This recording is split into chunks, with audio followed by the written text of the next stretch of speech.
Владата денеска не го усвои предлог буџетот за 2020 година. Иако беше ставен на владина седница, документот се очекува да биде усвоен дури на следната седница наредната недела.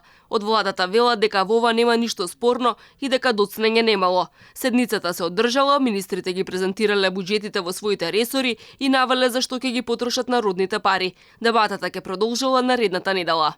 Од опозицијата ја обвинија владата дека досни со усвојувањето на предлог буџетот.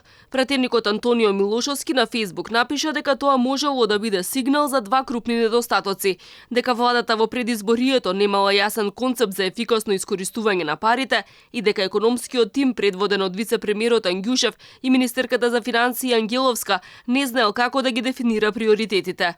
Можеме да очекуваме предлагање на гломазен желботека буџет кој би тежел околу 4 милиарди евра според девизата пиши хартија трпи се.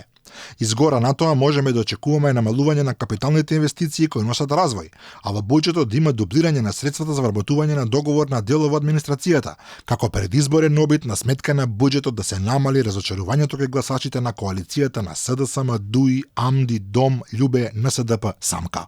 Се уште не се знае како Министерството за финансии го скрои буџетот кога се уште траат преговорите со Сонки УПОС, па не е позната вкупната сума за исплата на плати во образованието и здравството.